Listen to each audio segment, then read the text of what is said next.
মিঠি কৃষ্ণর বিয়ের লগ্নেই স্বতন্ত্রের থেকে দূরে সরে গেল কমলিনী। বন্ধুরা, চিরসখা ধারাবাহিকের আজকের পর্বে দেখানো হয়েছে বরের সাজে অথরা মাধুরীতে কৃষ্ণ। কমলিনী কৃষ্ণকে বরণ করছে। পরিবারের সবাই ভীষণ খুশি। বরণের সময় কমলিনী কৃষ্ণকে মিষ্টি খাওয়াতে গেলেই কৃষ্ণ বলে, না না, আমি মিষ্টি খাবো না। এটা শুনে সবাই বেশ চিন্তিত হয়ে পড়ে। তখনই কৃষ্ণর বাবা বলেন, বুঝলেন না, ডক্টর ছেলে ডায়েট যাতে এলোমেলো না হয়ে যায় সেজন্য মিষ্টি খেতে চাইছে না। কৃষ্ণ বলে, মিষ্টি খেয়ে যদি আমি মুটিয়ে যাই, পেশেন্ট তো হাতছাড়া হয়ে যাবে। পেশেন্ট বলবে ডাক্তার নিজেই স্বাস্থ্য সচেতন নয়। এটা শুনে কমলিনী বলে, একদিন মিষ্টি খেলে কিচ্ছু হবে না বাবা। এই বলে কমলিনী কৃষ্ণকে মিষ্টি খাইয়ে দেয়। অয়নদীপ তখন স্বতন্ত্রকে বলে, বুঝলেন তো নতুন দা, কৃষ্ণকে বিয়ে করতে দেখে আমারও মনে এক অন্যরকম ইচ্ছা জেগেছে। এটা শুনে সবাই অবাক হয়ে অয়নের দিকে তাকিয়ে আছে। অয়ন বলে, না মানে সেই কবে আপনার বোনকে বিয়ে করেছিলাম, আমার তো ঠিক করে মনেও পড়ে না। আমার মনে হয় আপনারও ঠিক করে মনে নেই। তাই যদি আবারও সবটাই পুনরায় হতো তবে সব কিছু মনে পড়ে যেত আর কি। না মানে বুঝতেই তো পারছেন 20 বছর আলাদা ছিলাম। এটা শুনে কুর্চি বলে, এই তুমি কি শুরু করলে? হ্যাঁ, তুমি সকলের সামনে এই ধরনের কথা বলছো? কুর্চি অয়নদীপের কথা শুনে সবাই হাসতে থাকে। তখনই অয়নদীপ লক্ষ্মীকে বলে, মা আপনি একটু আপনার মেয়েকে বোঝান। তখনই কমলিনীর মা বলে, উনি আর কি বোঝাবেন, উনি তো 20 বছর মেয়েকে নিজের কাছে আটকে রেখেছিলেন, মেয়েকে তো বুঝিয়ে সুঝিয়ে শ্বশুরবাড়িতে পাঠায়নি। তখনই লক্ষ্মী বলে, আমার মেয়ের শ্বশুরবাড়ি তো আর আপনার মেয়ের শ্বশুরবাড়ির মতন এত ভালো ছিল না। লক্ষ্মী আর কমলিনীর মায়ের খুনসুটি পাল্টা উত্তর শুনে সবাই হাসতে থাকে। অয়নদীপ তখন গান ধরে আর সেই গানের সাথেই সবাই তাল দিয়ে নাচতে থাকে। মিঠির বন্ধুরা মিঠিকেও সেখানে নিয়ে আসে। অন্যদিকে অয়নদীপ স্বতন্ত্রকেও টেনে আনে আর সেই সাথে ভোরকেও নাচতে বলে বর্ষা। বর্ষা বলে, ভোর তুমি বা দূরে থাকবে কেন, তুমিও নাচ শুরু করো। বর্ষার কথা শুনে ভোর ভীষণ এক্সাইটেড হয়ে যায়। ভোর স্বতন্ত্রের হাত ধরে নাচ করতে থাকে আর কমলিনী ওই দৃশ্য দেখে ওখান থেকে দূরে সরে যায়। স্বতন্ত্র কমলিনীকে বলে, কমলিনী এভাবে চলে এলে কেন? কমলিনী বলে, এত বছরে যেটা করতে পারিনি আজ হঠাৎ করে সেটা করতে চাই না। স্বতন্ত্র বলে, মানে? কমলিনী, ওখানে সবাই আনন্দ মজা করছে, সবাই নাচ করছে। কমলিনী বলে, তো তুমিও নাচ করো না ভোরের হাত ধরে। এটা শুনে স্বতন্ত্র বুঝতেই পারে কমলিনী অভিমান করেছে। তখনই ভোর বলে, এ কি স্বতন্ত্রদা, তুমি চলে এলে কেন? আর বৌদি আপনিও চলুন। কমলিনী বলে, ভোর এখন তুমি একদম সুস্থ তাই না? ভোর বলে, হ্যাঁ, পেইন কিলার খেয়েছি তো আর ব্যথা করছে না। কমলিনী বলে, সে তো তোমাকে দেখেই বোঝা যাচ্ছে, নইলে কি আর তুমি তোমার স্বতন্ত্রতার হাত ধরে নাচ করতে পারতে নাকি? অন্যদিকে অনন্যা রশ্মিকে বলে, যতদূর দেখতে পাচ্ছি তোমার ননদিনের ঘর ভাঙতে বসেছে। রশ্মি বলে, সে কথা তো তোমাকে আগেই বলেছিলাম অনন্যাদি, মেয়েটা দেখতেও কিন্তু বেশ সুন্দর, শিক্ষিত, অল্প বয়সী। অনন্যা বলে, এমনই একজন মেয়ের আমাদের বাড়িতে আসার কথা ছিল, আমার দেবরের বউ হয়ে, কিন্তু সেখানে তোমার এই বুড়ি ননদ এলো। না মানে তুমিই ভাবো কোনোভাবে কি তোমার এই বুড়ি ননদ আমার দেবরের সাথে যায়? রশ্মি বলে, তা যা বলেছ। এরপরে রশ্মি বর্ষাকে বলে, কি গো বর্ষা, তুমি যে প্ল্যানের কথা বললে সেটা কি হলো?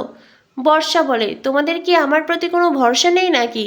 তখনই রশ্মি বলে, সেটা আবার কেমন কথা, বর্ষার প্রতি আমাদের ভরসা থাকবে না তা কি হয়? বর্ষা বলে, আমরা যেটা ভেবেছিলাম সেটাই ঠিক, ওই মেয়ে প্রেগন্যান্ট ছিল আর সেই রিপোর্ট আমার কাছে আছে, রিপোর্টে স্পষ্ট করে সেটা লেখাও আছে। তোমরা ভাবতে পারছো কি ধুরন্ধর মেয়ে, কৃষ্ণার মতন এমন ভালো একজন ছেলে কি না পরিবারের সবাই মিলে ঠকাচ্ছে, সেটা আমি কখনো হতে দেব না। বিয়েটা হোক, বাসর জায়গা হোক, তারপরে কৃষ্ণর হাতে রিপোর্ট পৌঁছে দেব। আগে আনন্দ মজা করে নেই। দেখছো না দুজনে কতটা খুশি, ওদের এই সুখ বেশি সময় সইবে না। আর তোমরাই ভাবো না আমি এই সত্যিটা কেন গোপন রাখবো, আমি কেন কৃষ্ণকে বলবো না? পরিবারের সবাই মিথ্যে কথা বললেও আমি কাউকে মিথ্যে কথা বলতে পারবো না, আমি লোক ঠকাতে পারবো না। সেজন্যই সঠিক সময়ে কৃষ্ণর হাতে কাগজ পৌঁছে দেব। তখনই অনন্যা বলে, সত্যি যদি বর্ষা এই কাজটা তুমি করতে পারো না, তবে আমার ছেলের আত্মা সবচাইতে বেশি শান্তি পাবে। আমার ছেলেটা তো এই মেয়েটার জন্যই নিজেকে শেষ করে দিয়েছিল, এই মেয়েটাকে ভালোবেসেছিল, আর সেই মেয়েটার জীবনে এত কিচ্ছা কেলেঙ্কারির পরে সেই মেয়েটা কিনা সুখে থাকবে, সেটা কোনো দিন হতে পারে না। অন্যদিকে কমলিনী স্বতন্ত্রের যখন মান অভিমান চলছিল, তখনই অনন্যা রশ্মি সেদিকে এগিয়ে আসে। অনন্যা বলে, এ কি নতুন, এভাবে চলে এলে কেন?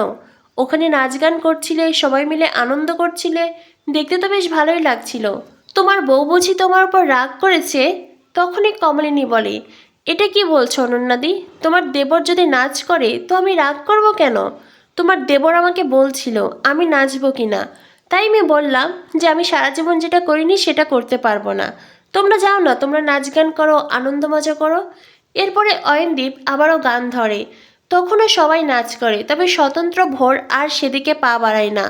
অন্যদিকে কমলিনীর মা বাবা একে অন্যের হাত ধরে নাচ করে দেখে লক্ষ্মী বলে, বুড়ো বয়সে নাচ হচ্ছে নাচ, আমাকে দেখিয়ে দেখিয়ে নাচ করছে স্বামীর হাত ধরে, কখন উল্টে পড়বে তখন বুঝবে মজা। এই বলে কমলিনীর মা বাবাকে উস্কানিমূলক কথা বলতে থাকে লক্ষ্মী, আর সকলেই সেটা বেশ এনজয় করে। এরপর দেখানো হয় স্বতন্ত্র কৃষাণুর বাবার থেকে অনুমতি চায় কৃষাণুকে বিয়ের মণ্ডপে নিয়ে যাওয়ার। তখনই স্বতন্ত্র বলে, দেখুন, আপনি যদি অনুমতি নাও দেন আমি আপনার ছেলের হাত ধরে টানতে টানতে নিয়ে যাব। ভুলে যাবেন না ও আমার ছাত্র, আমারও সন্তান সমতুল্য। কৃষাণুর বাবা বলে, অনুমতি দেওয়ার আর কি আছে, হ্যাঁ, এখন আপনি অনুমতি চাইছেন, নিয়ে যান নিয়ে যান। তখনই কৃষাণুর দিদি বলে, আর মেয়ে বুঝি আগেই মণ্ডপে আছে, মেয়ের বুঝি অনুমতির প্রয়োজন নেই? তখনই কুর্চি বলে, এই একদম না, এই কথা বললে একদম হবে না, মেয়ে সকলের অনুমতি নিয়েই বসেছে। আর তাছাড়াও তখনই অয়নদীপ বলে, তবে আমারও একটা ঘটনা মনে পড়ে গেল, শুনুন। আমার বিয়ের দিনে যে আমি আটকেই পড়েছিলাম, এসে দেখি কোণে আমার জন্য আধা ঘন্টা ধরে বসে আছে। তখনই কুর্চি বলে, এই না, একদম না। তখনই প্রসন্ন বলে, তবে অয়নদীপ আমিও বলি না, মানে তোমার আবার হার্ট 98% ব্লক। এটা শুনে সবাই হাসতে থাকে। প্রসন্ন বলে, তবে ভাবুন, 2% ব্লক বাড়িতে আসতে আসতেই হয়ে যেত। আবার নাকি বউ বাপের বাড়িতে এলেও সেই ব্লকটা ফুলফিল হতে পারে। এটা শুনে অয়নদীপ বেশ লজ্জা পেয়ে যায়। এরপরেই স্বতন্ত্র বলে, হয়েছে হয়েছে, এবার বরকে বিয়ের মণ্ডপে নিয়ে যায়, নইলে বরের 100% ব্লক হয়ে যাবে। যেটা শুনে সবাই হাহা করে হেসে ওঠে। এরপরে স্বতন্ত্র কৃষ্ণর হাত ধরে বিয়ের মণ্ডপে নিয়ে যায়।